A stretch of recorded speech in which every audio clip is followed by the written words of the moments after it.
Hello everyone, very very good evening to all of you. कैसे हैं आप लोग? जल्दी से आओ, फटाफट क्लास को ज्वाइन करो, जमकर शेयर कर दो, क्योंकि आज हम करने वाले हैं बहुत ही इम्पोर्टेंट टॉपिक, जहां से एग्जाम में आता है क्वेश्चन डेफिनेटली। तो 12th बोर्ड में करना है हमें टॉप, मचाना है स्टेट में धूम। तो जल्दी से आ जाओ अपने स्टेट मेरिट लाने के लिए, तो पढ़ने के लिए फटाफट ज्वाइन द क्लास नाउ। जल्दी जल्दी आइए, फटाफट क्लास को जमकर शेयर करो, ज्वाइन करो और अपने प्रिय मित्र गणों के साथ शेयर कर दो कि यस मैम हम लोग आ चुके हैं। जल्दी जल्दी जल्दी फटाफट फटाफट। मैं पूनम प्रजापत कक्षा 12वीं में आप सभी बच्चों का दिल से स्वागत करती हूँ। जल्दी जल्दी आओ बेटा, फटाफट फटाफट क्लास को ज्वाइन करो, जमकर शेयर कर दो। यस मैम हम आ चुके हैं। Okay, good evening good evening good evening good evening ji dear ma'am, good evening dear बच्चों, गुड इवनिंग जी। चलिए, वेरी वेरी गुड इवनिंग साहब, very very good evening. Radhe Radhe ji, Radhe Shyam, Hari Hari Krishna Hare Krishna Hare Krishna. चलो जी, अरे भाई लकी सरोज, क्या हाल है अभी से? मैम क्लास का पीडीएफ मिलता है भाई, ऐसे नहीं बोलो।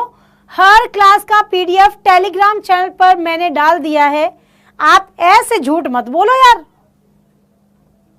है मोनी प्रजापति, अरे इग्नोर छोड़ो, मेरी आंखों से तुम ओझल ही नहीं होते हो भाई, दूर तो होते ही नहीं हो कभी। रिकॉर्डेड क्लास है यूट्यूब पे, आप सर्च करोगे वीडियो में जाकर हो जाएगा। अभी मैं बताती हूँ, देखो ये रही आपकी सारी क्लासेस। अगर आप वीडियोस में जाएंगे तो आपको सारी रिकॉर्डेड क्लास दिखेगी, राइट। और यदि आप लाइव पर जाएंगे, लाइव पर क्लिक करेंगे तो सारी लाइव क्लासेस भी आपको दिखेगी। You don't worry. समझ आई मेरी बात, मैं क्या कह रही हूं? देखो, आपको YouTube पे लिखना है Doubtnut class 12th Hindi medium, तो आपको ये चैनल मिलेगा, उसको सब्सक्राइब करना होगा। तब जाके आपको ऐसा पेज खुलेगा। उस पेज में आपको तुरंत वीडियो में जाना है, वहां सारी क्लासेस रिकॉर्डेड मिलेगी। डन। और उसके बाद यदि आप लाइव क्लासेस देखना चाहते हैं तो लाइव पे क्लिक करना, सारी क्लासेस लाइव जितनी भी हैं वो सब मिलेगा। डन। ओके, और एक इंपॉर्टेंट बात, जितने भी बच्चे हैं सभी बच्चों को मैं यही कहना चाहूंगी कि किसी भी बोर्ड के हैं आप, MP, UP, Chhattisgarh, Bihar board है ना, Rajasthan board, CBSE Hindi medium board, तो आप सबके लिए केवल और केवल मात्र Hindi medium 12th class Doubtnut का जो चैनल है वहां पर मिलेगी सारी भरपूर क्लासेस। ओके, तो आपको यहां पर इस चैनल को सब्सक्राइब करना है और सारी Hindi, English, physics, chemistry, bio, maths सारी क्लासेस लाइव प्लस रिकॉर्डेड सभी मिलने वाली है। तो यहां पर मिलने वाला है आपको खुशियों का खजाना, तो जल्दी से ज्वाइन कर लेना, अच्छे से पढ़ना, ठीक है। पीडीएफ सबको मिलता है, टेलीग्राम चैनल का लिंक डिस्क्रिप्शन में दिया हुआ है, जाकर ज्वाइन करो और वहां पर सारी की सारी पीडीएफ आपको मिल जाएगी। Okay, thank you so much बेटा, थैंक यू। सबको क्लियर है? सेजल, गौरव, सूर्या, जितने भी डाउट्स है सब क्लियर हो गए? यस और नो? Okay, done. चलिए जी, शुरू करते हैं आज की इस पाठशाला को, जिसमें हम लोग क्या पढ़ने वाले हैं, उसके साथ हम लोग आज के इस अमेजिंग सेशन को शुरू करते हैं। चले, थैंक यू सो मच। चलिए बच्चों, आ जाइए। सभी बच्चे तैयार हैं तो लिख दो कमेंट सेक्शन में #रेडी मैम। जल्दी से अगर सभी बच्चे तैयार हैं तो एक बार कमेंट सेक्शन में सभी बच्चे लिखेंगे #रेडी मैडम। जल्दी जल्दी जल्दी से बेटा सभी बच्चे लिख देंगे। ओके, जल्दी सभी बच्चे लिखेंगे, जल्दी जल्दी जल्दी। नहीं दिव्यांशी, देखो अब इस बच्ची ने बोल दिया है और मैंने इस कमेंट को पढ़ लिया है तो आंसर मैं करना चाहूंगी। डाउटनट एक ऐसा प्लेटफॉर्म है जहां पर टीचर्स अपनी परवाह किए बिना बच्चों के बारे में सोचते हैं, है ना। दिन रात तुम्हारे लिए हम मेहनत करते हैं। ऐसा नहीं है कल तुम डॉक्टर इंजीनियर बनोगे तो तुम्हारा नाम होगा ना, उसके पीछे जो टीचर है उसका नाम थोड़ी होता है बेटा। तो झूठ कोई नहीं बोलता है, हम सब टीचर्स के लिए ये झूठ शब्द एग्जिस्ट ही नहीं करता है। क्लियर? Okay done.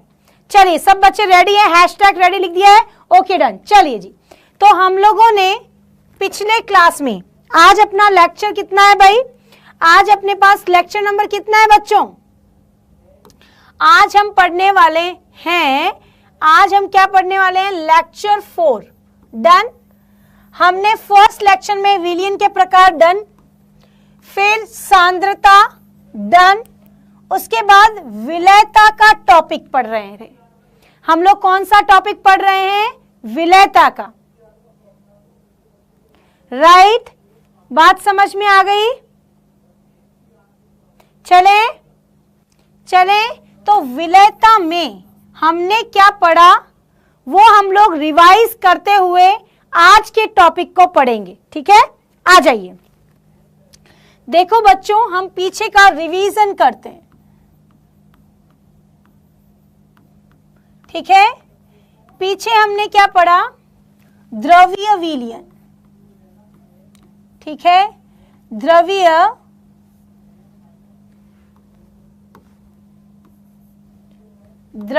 विलयन।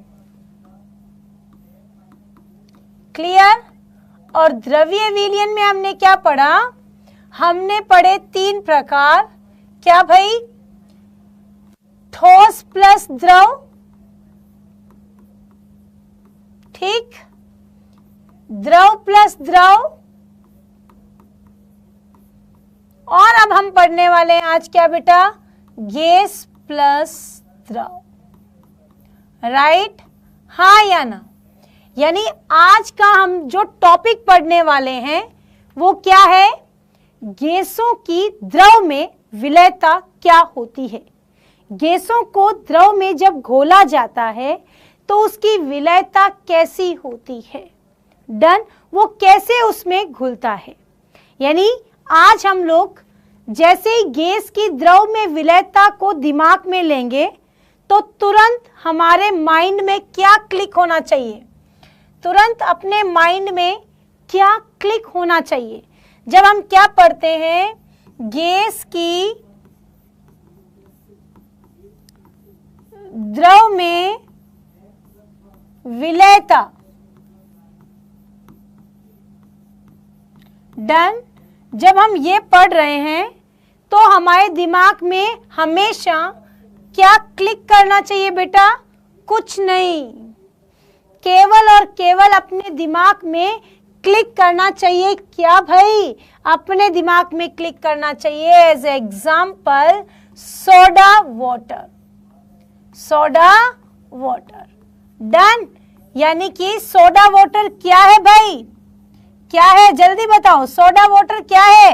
सोडा वाटर है किसी भी पात्र में CO2 और H2O का मिश्रण। द्रव में गैस का मिश्रण क्या कहलाता है? गैसों की द्रव में विलयता। जैसे ठोस की द्रव में विलयता क्या होती है? उस समय आपको तुरंत दिमाग में क्लिक करना चाहिए, पानी में नमक का घुलना ठोसों की द्रव में विलयता होती है।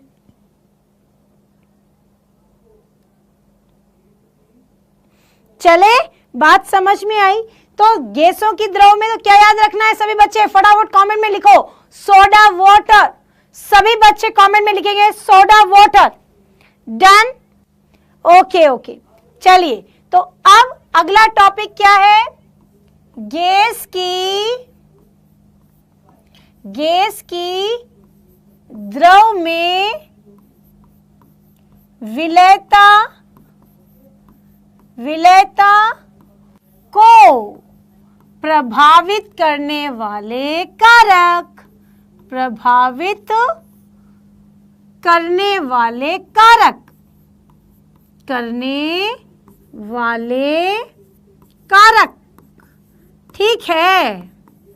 ठीक है बेटा, बात समझ आई कि नहीं?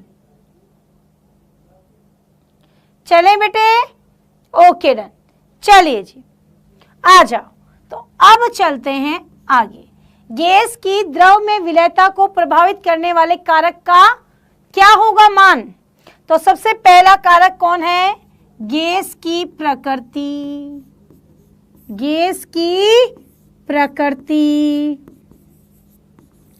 Nature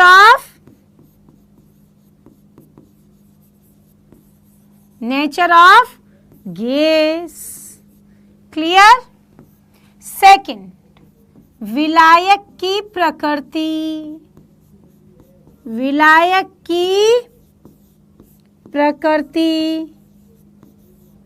nature of solvent. Done. अगला टॉपिक क्या है भाई? अगला टॉपिक क्या है? ताप का प्रभाव।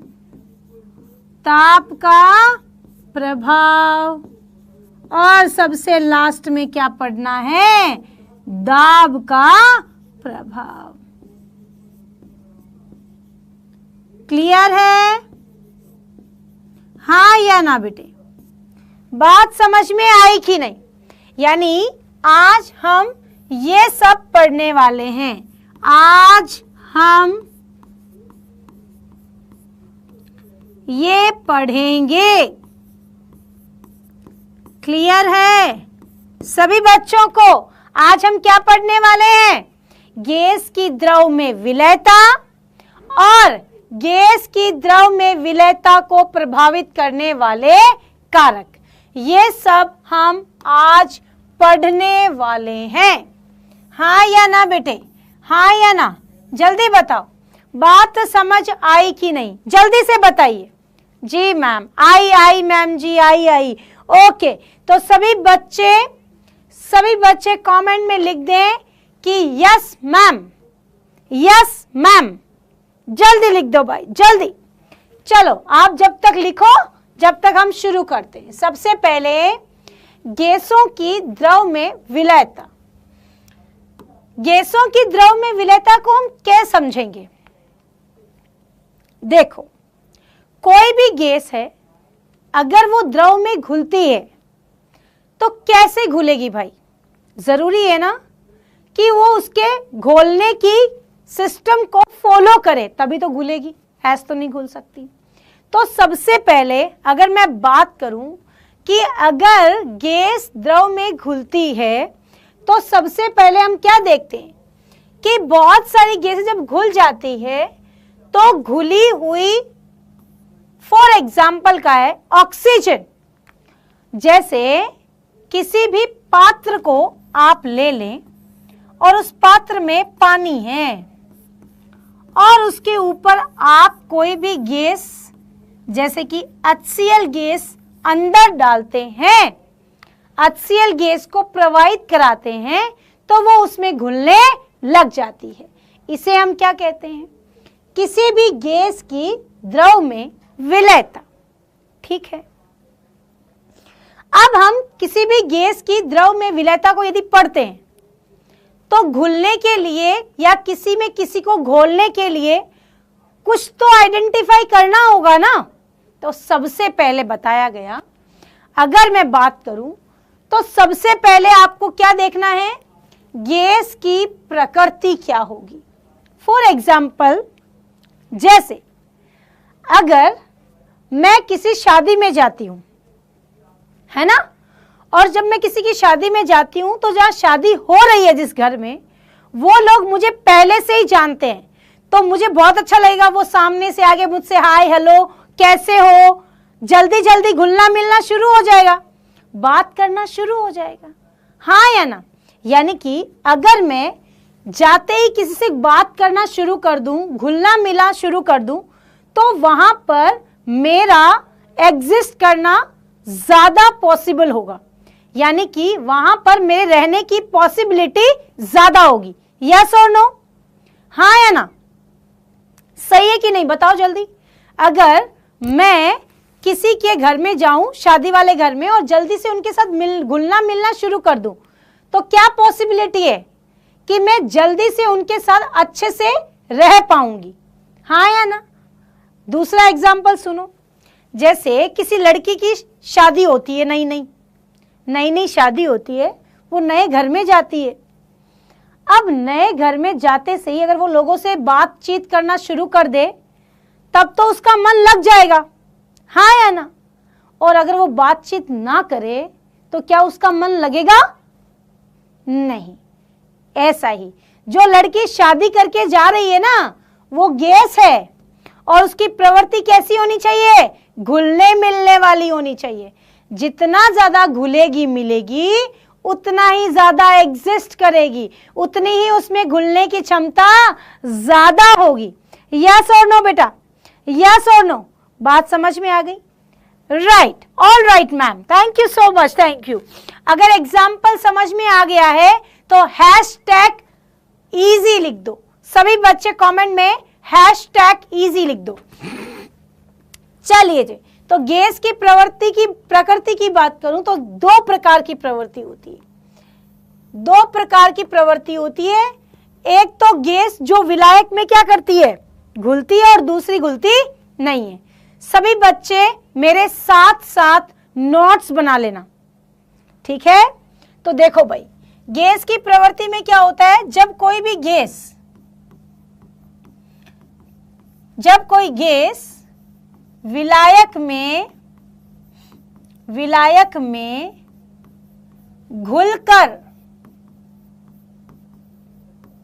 घुलकर यौगिक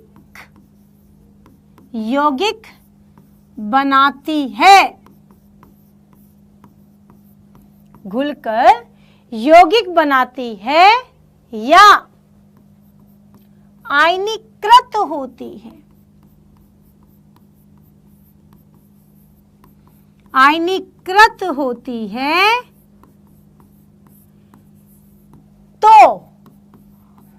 तो क्या होता है? तो गैस अधिक घुलनशील है। तो गैस विलायक में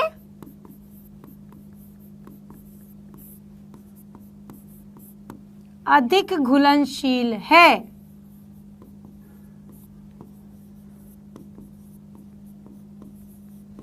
ठीक है बेटा, बात समझ में आ गई? सेकंड, क्लियर है यहां तक सभी को? यस और नो? फॉर एग्जाम्पल, घुलना मिलना, राइट राइट राइट, बिल्कुल।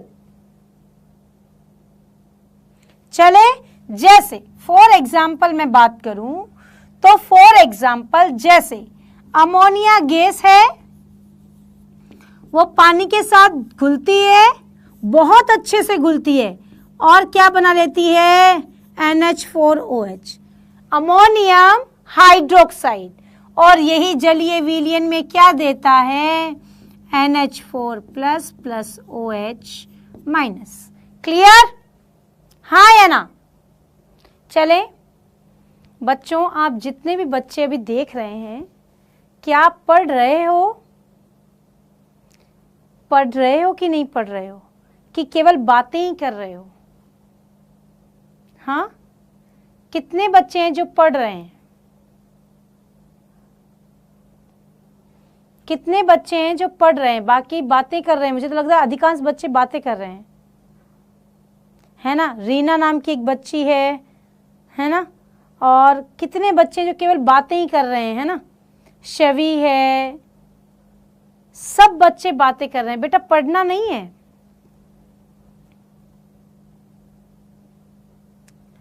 बेटा यूपीएससी और नीट क्रैक करने में तुम्हें तुम्हारे पूर्वज सारे याद आ जाएंगे, है ना। तब जाके नीट और यूपीएससी क्रैक होगा, बातों से नहीं होगा, किसी को आई लव यू बोलने से नहीं होगा। पढ़ाई में ध्यान कम और बातों में ध्यान जितना ज्यादा है ना। अच्छा हाँ, एक बात याद आई, लास्ट वन जब क्लास मैंने लिया था तो उस समय एक बच्चे ने बोला था, मैम आप पढ़ाती तो बहुत अच्छा है पर ये है ना प्यार व्यार की बातें मत किया करो, हमारे पास में पापा मम्मी बैठे रहते हैं। हाँ मैं तो कह रही हूँ, तुम्हें शर्म आनी चाहिए कि भाई पास में मम्मी पापा बैठे हैं तो कम से कम पढ़ाई करो ना। तुम पढ़ने के बजाय क्या कर रहे हो, बातें कर रहे हो तुम।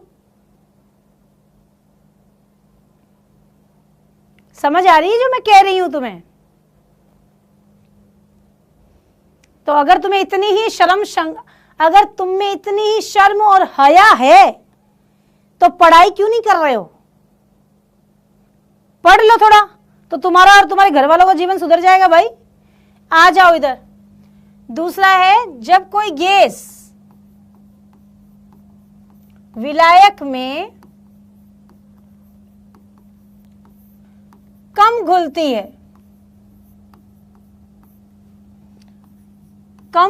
है, या आयनीकृत नहीं होती है,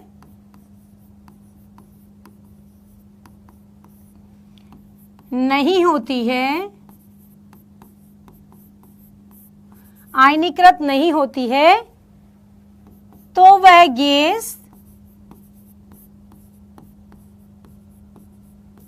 विलायक में अघुलनशील है। विलायक में क्या है बेटे? अघुलनशील है।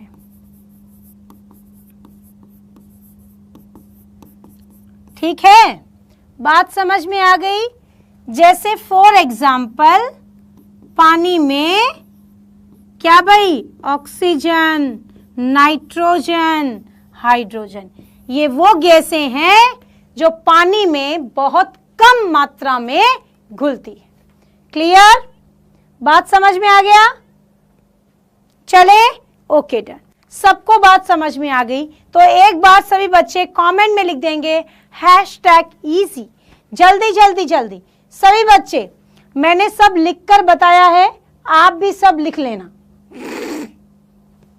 चलो आगे। Okay okay done. अगला पॉइंट आता है, ये तो गैस की प्रवृत्ति है, आप इसमें भी देख सकते हो, इस तरह से भी नोट्स बना सकते हो। This is important. रक्त में ओजोन आसानी से घुल जाती है क्योंकि रक्त में उपस्थित हीमोग्लोबिन से क्रिया करके ऑक्सी हीमोग्लोबिन O2, ठीक है, ऑक्सी हीमोग्लोबिन बनाता है। #easy सब बच्चे। चलिए जी चलते हैं आगे। अगला है द्रव या विलायक की प्रवृत्ति। अब विलायक की प्रवृत्ति कैसी होती है ना? ये कॉन्सेप्ट तो हम पीछे भी पढ़कर आए हैं। Like dissolve,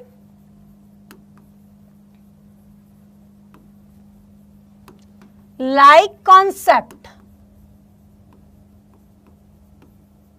done. Clear? Like dissolve, like concept, done. Okay okay. चलिए जी आइए बच्चों, तो जब विलायक की बात करते हैं तो विलायक के कॉन्सेप्ट में दो चीजें आती हैं। ध्रुवीय ध्रुवीय में घुलता है और अध्रुवीय अध्रुवीय में।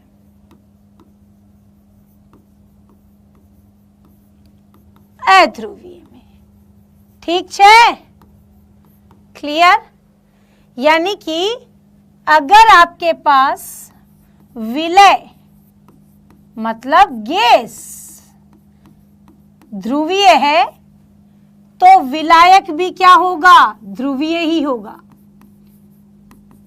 फॉर एग्जाम्पल अगर मैं किसकी बात करूं? वाटर की बात करूं, वाटर की बात करूं तो वाटर में क्या है भाई? वाटर क्या है? यहां पर आंशिक धनावेश, यहां पर आंशिक धनावेश, यहां पर आंशिक ऋणावेश। आंशिक शब्द का क्या अर्थ होता है कि इन दोनों के बीच में उपस्थित इलेक्ट्रॉन ऑक्सीजन के निकट आ जाते हैं, हल्का सा वो उसको अपनी ओर आकर्षित कर लेता है, तो उसे हम क्या बोलते हैं? Partially charged. आंशिक रूप से आवेशित, धनावेशित या ऋणावेशित। अब इसी में अगर मैं वाटर के अंदर क्या डालूं, HCl गैस डालूं, तो HCl और ये Cl, ठीक बात। अब HCl की बात कर रही हूं तो यहां पर हाइड्रोजन पर पार्शियल धनावेश और क्लोरीन पर ऋणावेश, बिकॉज यहां पर स्थित इलेक्ट्रॉन किस तरफ आ गए हैं, किस तरफ आ गए हैं, क्लोरीन की तरफ शिफ्टेड हो चुके हैं। क्लियर बेटा, बात समझ में आई। तो ये इसके अंदर घुल जाएगा। ये भी क्या है, ध्रुवीय है, और ये भी क्या है बेटा, ध्रुवीय है। ठीक है, हाँ या ना, सबको बात समझ में आ गई। चले ओके, अब आओ अध्रुवीय। अब जैसे अपने पास क्या है भाई, अपने पास HCl गैस है, लेकिन वो बेंजीन में C6H6, राइट। तो ये तो क्या है बेटा, ये क्या है, आंशिक ध्रुवीय है, जबकि बेंजीन क्या है, अध्रुवीय, राइट, हाँ या ना। लेकिन वही कार्बन डाइसल्फाइड की बात करूं तो ये किस में घुल जाएगी, बेंजीन में घुल जाएगी, बिकॉज क्योंकि ये क्या है भाई, क्या है भाई, अध्रुवीय है। क्लियर बेटा, बात समझ में आई कि नहीं, जल्दी बताओ। मैम ये कैसे पता चलेगा कि कौन ध्रुवीय और कौन अध्रुवीय? जब भी कोई भी तत्व ऑक्सीजन, नाइट्रोजन, फ्लोरीन,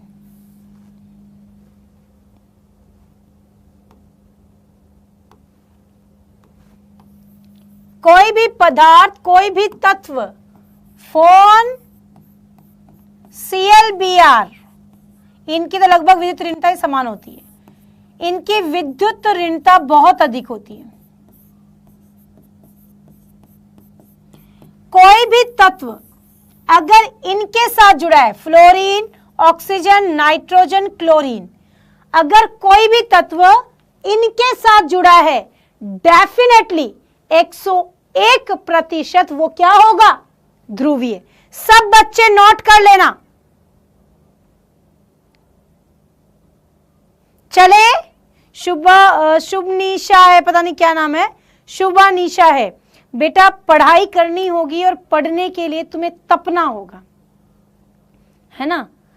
कहते हैं कि मंजिल से मिलकर मंजिल को तलाश कर, मिल जाए तुझे दरिया तो समंदर की तलाश कर, टूट जाता है शीशा पत्थर की चोट से, ऐसा शीशा पत्थर ही टूट जाए, ऐसा शीशा तराश कर। तो खुद को अपने आप तराशना होगा, खुद को अपने आप अपने लिए स्ट्रॉन्ग बनाना होगा, तब जाके चीजें समझ में आएगी, राइट। ऐसे ही नहीं होता बेटे कि मुझे मेरे समझ से परे या मैं कुछ नहीं कर सकता। जीवन में ऐसे लोग हमेशा अपने आप को कोसते रहते हैं, अपनी किस्मत पर रोते हैं। और जो व्यक्ति मन से काम करना चाहता है वो अपनी किस्मत खुद लिखता है, ठीक है। तो खुद करो अपनी हेल्प। क्लियर, बात समझ में आए तो ध्रुवीय है, ध्रुवीय सबका क्लियर है, यस और नो। अगर समझ में आ गया है तो हैशटैग इजी लिख दो फटाफट। सभी बच्चे हैशटैग इजी लिखेंगे कि यस मैम क्लियर है। चलिए अगला है ताप का प्रभाव। तो ताप का प्रभाव में हम क्या देखते हैं बच्चों, अगर हम गैस की द्रव में विलयता देखें, तो हम क्या देखते हैं, गैस की द्रव में विलयता को यदि मैं देखूं तो मैं देखती हूं दो चीजें। ला शातेलियन नियम के अनुसार दो चीजें देखती हूं कि गैस की द्रव में विलयता, जब कोई गैस द्रव के साथ रिएक्शन करता है तो जो सॉल्यूशन बनता है उसके साथ में क्या होता है, ऊष्मा उत्सर्जित होती है। यानी कि गैस की द्रव में विलयता हमेशा क्या होती है, हमेशा ऊष्मा क्षेपी अभिक्रिया होती है। कैसी अभिक्रिया, ऊष्मा क्षेपी अभिक्रिया, एक्सोथर्मिक। क्लियर है, एक्सोथर्मिक रिएक्शन। तो अब यदि आपने क्या किया, ताप के ऊपर उसकी रिएक्शन देखी, आपने ताप को बढ़ाया, यानी कि गैस द्रव में बदल रहा है और आपने ताप बढ़ाया। जैसे ही आप ताप बढ़ाओगे तो यह अभिक्रिया उस ताप को कम करना चाहेगी, यानी अभिक्रिया ताप में वृद्धि का विरोध करेगी। ला शातेलिए नियम से कोई भी रिएक्शन अपने में परिवर्तन का विरोध करती है, हमेशा। डन। चले, तो यहां पर अगर आपने ताप को बढ़ाया तो अभिक्रिया किस तरफ जाएगी, अभिक्रिया जो है वो किस दिशा में जाएगी बेटा, अभिक्रिया पश्चिम दिशा में जाएगी। अभिक्रिया किस दिशा में जाएगी, पश्चिम दिशा में जाएगी। ताप में वृद्धि हो रही है, अभिक्रिया पश्चिम दिशा में जा रही है, पीछे की ओर जा रही है, तो विलयता में क्या आएगी बेटा, विलयता में कमी। राइट, हाँ या ना बेटे, हाँ या ना बेटे, क्लियर है, यस और नो। अब वहीं पर मैं यदि ताप में क्या करूं बेटा, ताप में कमी कर दूं, क्या कर दूं, ताप में कमी कर दूं, तो ये क्या करेगी, इसका भी विरोध करेगी। ये रिएक्शन ताप में कमी का विरोध करेगी, और विरोध करेगी तो क्या होगा, ये ताप में ऊष्मा का क्या होगा, उत्सर्जन ज्यादा करना चाहेगी। तो अभिक्रिया किस दिशा में होगी, अग्र दिशा में। क्या होगी बेटा, अभिक्रिया अग्र दिशा में संपन्न होगी। और जब अभिक्रिया अग्र दिशा में संपन्न होगी तो गैस द्रव में अधिक विलय होगा, यानी कि विलयता क्या हो जाएगी बेटा, बढ़ जाती है। डन। यानी कि जब ताप में वृद्धि करते हैं तो विलयता में कमी आती है, और ताप में कमी करते हैं तो विलयता में वृद्धि होती है। क्या होती है, वृद्धि होती है। तो देखो सामने, जैसे कि आपको ये क्या दिखाई दे रहा है, आपको क्या दिखाई दे रहा है, पानी दिखाई दे रहा है। पानी के अंदर क्या हो रहा है बच्चों, पानी के अंदर क्या दिखाई दे रहा है भाई, पानी के अंदर अपने को दिखाई दे रहे हैं कि यहां पर अपने पास क्या है भाई, अपने पास जो जलीय जीव है वो पानी की सरफेस से किस तरफ जा रहे हैं, नीचे की ओर जा रहे हैं। कहां जा रहे हैं, नीचे की ओर जा रहे हैं। नीचे क्यों जा रहे हैं, क्योंकि नीचे की तरफ ताप क्या होता है बेटा, नीचे की तरफ ताप क्या होता है, नीचे ताप क्या होता है, कम होता है। ताप कम होता है तो गैस की विलयता ज्यादा होती है, हाँ या ना। और जलीय जीव क्या करते हैं, जल में घुली हुई ऑक्सीजन लेते हैं। राइट, क्लियर, बात समझ में आई।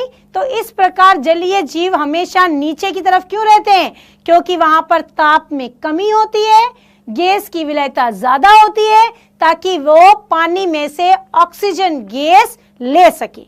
डन, सबका क्लियर है, ओके डन। चलिए जी, अब आता है अगला, गैसों की द्रव में विलयता का ताप पर प्रभाव क्या होता है भाई, देख लो। ताप के बढ़ने पर द्रव में गैस की विलयता कम होती है और कम होने पर बढ़ती है। गैसों की द्रव में घुलनशीलता को देखें तो वो एक संघनन है, अर्थात गैस को द्रव में घुलना एक ऊष्माक्षेपी प्रक्रिया है जिसमें ऊर्जा निकलती है। अतः ताप क्रम कम होने पर गैस की विलयता बढ़ती है और ताप बढ़ाने पर गैस की विलयता घटती है। यहां तक सबको क्लियर हो गया, यहां तक सबको क्लियर हो गया। डन। तो एक बार हार्ट भेज दो कि यस मैम क्लियर है। हार्ट भेजेंगे सभी बच्चे, जल्दी जल्दी जल्दी। मैम जी इंग्लिश कम ज्यादा है क्या? अरे कम ज्यादा क्या करोगे तुम, इधर पढ़ाई करो। क्लियर है बेटे जी? ओके डन, सबका क्लियर है तो एक बार जल्दी से हार्ट भेजो फटाफट फटाफट। चलिए बच्चों, यही कारण है कि जलीय जीव अधिक ताप वाले जल की अपेक्षा कम ताप वाले जल में अधिक आराम से अच्छा महसूस करते हैं। सभी बच्चे ओके डन, सबको समझ आ गया, थैंक यू। आगे है गैस की द्रव में घुलनशीलता पर दाब का प्रभाव बताओ। गैस की द्रव में घुलनशीलता पर दाब का प्रभाव बताओ। सबसे इंपॉर्टेंट टॉपिक जहां से एग्जाम में क्वेश्चन आता है। क्लियर? आ जाओ। गैस की द्रव में घुलनशीलता जो है उसको मैं ऐसे बताऊंगी तुम्हें। एक पात्र है जिसके अंदर गैस है, द्रव है, ये द्रव है, ये द्रव की सरफेस है और यहां पर गैस के कण है,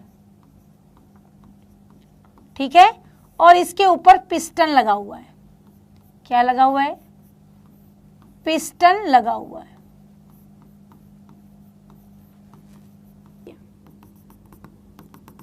ठीक है, और ये गैस के जो कण थे, ये कण इसके अंदर आना शुरू हो गए।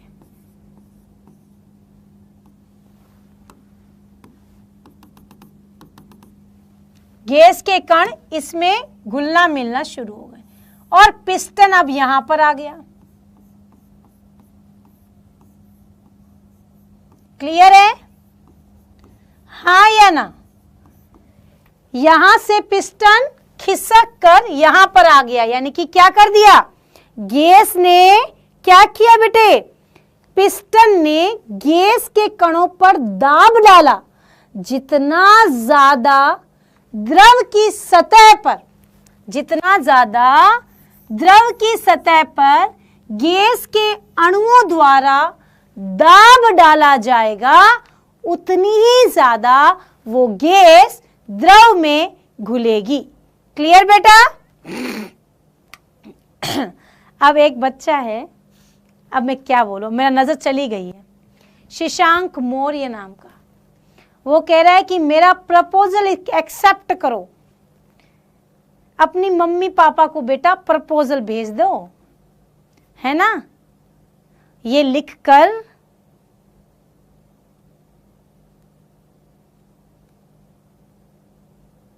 हैं, ये सब लिखकर अपनी मम्मी पापा को भेजो जो तुम्हारे लिए रात दिन मेहनत करते हैं, जो तुम्हारे लिए उन टीचर्स को भेजो जो तुम्हारे लिए पूरे दिन खड़े होकर पढ़ाते हैं, उनको। समझ आ रही है मेरी बात? और ये जो कह रहे हैं ना अप्रैल फूल, अंग्रेज तो मर गए और हमें छोड़ गए, तभी हम अप्रैल फूल मनाते हैं। क्यों मनाए अप्रैल फूल? क्यों भाई? भारतीयों की देन है क्या ये? हैं? भारतीयों की देन है क्या? मनाना है तो शिक्षक दिवस मनाओ, मनाना है तो चिल्ड्रंस डे मनाओ, हैं? ये सब अपनी संस्कृति है, ये सब मनाओ भाई। काय का अप्रैल फूल? ना जान ना पहचान, मैं तुम्हारा मेहमान।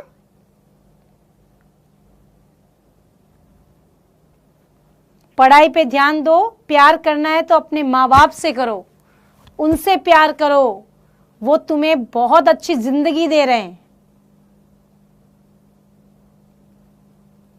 जिंदगी में गम अभी देखे नहीं है, अभी मम्मी पापा के पास बैठे हो एक बहुत बड़ी छत्र छाया में, गम अभी देखे नहीं है बेटे।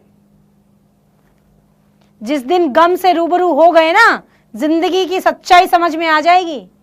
जिस दिन 12-12 घंटे काम करके फिर भी घर जाकर खाना खुद बनाना पड़ेगा, उस दिन पता चलेगा कि जिंदगी की सच्चाई क्या है। समझ आ रही है मेरी बात? तो जिंदगी की सच्चाई इतना आसान नहीं है जानना। तो गैसों की द्रव में घुलनशीलता क्या होता है बेटा? गैस की द्रव में विलयता समानुपाती दाब, और यही क्या है आपका हेनरी का नियम। Henry's law. क्लियर है? क्लियर है बेटा? चले, तो हेनरी का नियम क्या है बच्चों? ध्यान से देख लेना। ओ यहां पर दिया गया है कि कम दाब पर और अधिक दाब पर क्या होता है ना? ये सब इन्होंने भी सिखा दिया है, पर अपने को भी पता होना चाहिए। तो अब पढ़ेंगे हम हेनरीज लॉ। तो हेनरी का नियम क्या होता है बच्चों? चले आइए, तो हेनरी का नियम क्या कहता है, जरा ध्यान से देखेंगे। किसी भी द्रव में गैस की विलेयता, किसी भी द्रव में गैस की विलेयता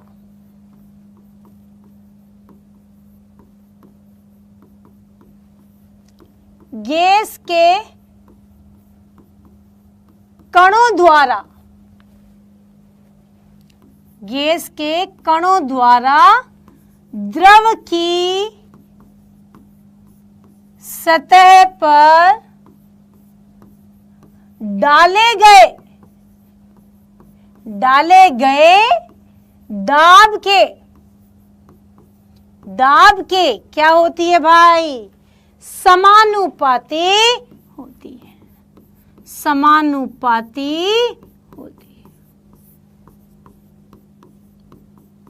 क्लियर है? बात समझ में आई कि ना आई? सबको बात क्लियर हो गई? यस और नो बेटा, जल्दी जल्दी बताएंगे। यस और नो, यानी कि कोई भी पात्र है, उसमें गैस के कण कितना दाब डाल रहे हैं, राइट? तो ये गैसों के कणों को तो डाला गया दाब, और ये उसके अंदर घुली हुई गैस की मात्रा यानी x, तो P समानुपाती x। क्लियर? हाँ या ना? P समानुपाती m भी लिख सकते हो मात्रा को, m, तो P बराबर KH m। m क्या है? घुली हुई गैस की मात्रा, P क्या है? दाब, और KH क्या है बेटा? हेनरी स्थिरांक। यस और नो? यस और नो बेटा? ये बात समझ में आया कि नहीं? सभी बच्चों को बात क्लियर हुई या नहीं? जल्दी जल्दी बताओ, जल्दी बताओ बेटा। चले, ओके, डन, वेरी गुड। तो हेनरी का नियम सबको क्लियर हो गया। गैस की विलायक में विलेयता तथा दाब के बीच मात्रात्मक संबंध को अंग्रेज रसायन शास्त्र हेनरी ने बताया, और इस संबंध को हेनरी का नियम कहते हैं। हेनरी के नियम के अनुसार स्थिर ताप पर किसी गैस की द्रव में विलेयता गैस के दाब के समानुपाती होती है। डन। इस संबंध में जॉन डाल्टन और हेनरी ने एक ही समय में इसका निष्कर्ष निकाला और कहा कि जब भी कोई गैस किसी द्रव में घुलती है, तो जितना मोल अंश द्रव में उसका घुला हुआ है, वही उसके दाब के समानुपाती होती है। क्लियर है? यानी कि P समानुपाती X, ये है मोल अंश। क्या है बेटा? मोल अंश। डन। तो P बराबर KH(X). डन है? बात समझ में आ गई? तो मोल अंश के समानुपाती होता है। चले, बात समझ में आ गई होगी सभी को, सभी बच्चों को। तो ये अच्छे से करना है। तो P समानुपाती X, P बराबर KH(X). डन। डन। हेनरी का नियम ओके। चलिए, तो ये रहा सामान्य रूप से हेनरी के नियम के अनुसार मोल अंश समझ में आ ही गया होगा। P बराबर KH(X).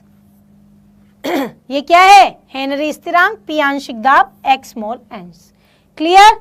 KH का मान जितना अधिक होगा, गैस की द्रव में विलेयता उतनी ही कम होती है। ठीक है जी, बात समझ में आ गई होगी। अखिलेश आएंगे, पैड बैच भी आएंगे, सब चीजें होंगी, यू डोंट वरी, बस तुम पढ़ाई पे ध्यान दो, बस और कुछ नहीं, ठीक है। चले, ओके। तो गैस के आंशिक दाब विलयन के गैसों के मोल अंश के बीच ग्राफ क्या होगा बेटा? जितनी ज्यादा विलयता उतना ज्यादा मोल अंश।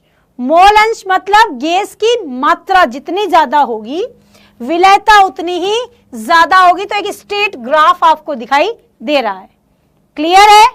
ओके जी। तो यहां पर लिखा गया है KH का मान भिन्न भिन्न होता है, अर्थात KH का मान गैस की प्रकृति पर निर्भर करता है। It's very important. KH का मान गैस की प्रकृति पर निर्भर करता है।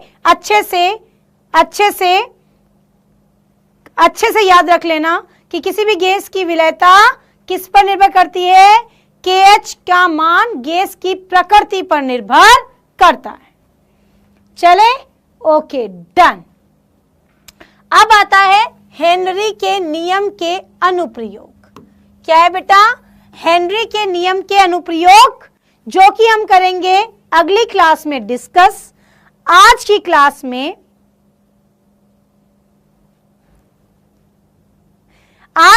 में बस इतना ही, ठीक है।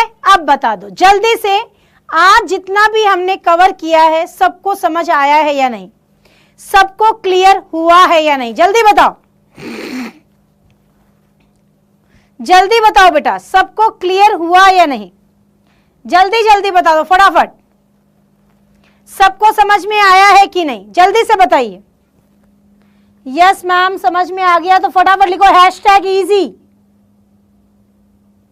#easy लिखो बेटा, जल्दी जल्दी जल्दी।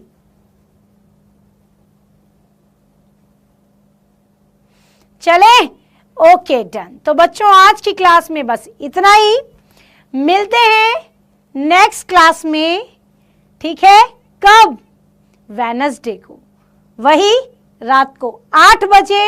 आपकी वीक में 3 दिन क्लास केमिस्ट्री की होनी है। सो प्लीज अच्छे से हर मंडे, वेडनेसडे और फ्राइडे को 8 बजे क्लास में आना ना भूलें। तो तब तक खुश रहो, मस्त रहो, पढ़ते रहो। Bye bye, take care and thank you so much. Comment में जरूर लिख के जाना आज की क्लास आपको कैसी लगी। ओके, चलो जी, bye bye, take care and thank you so much. Thank you.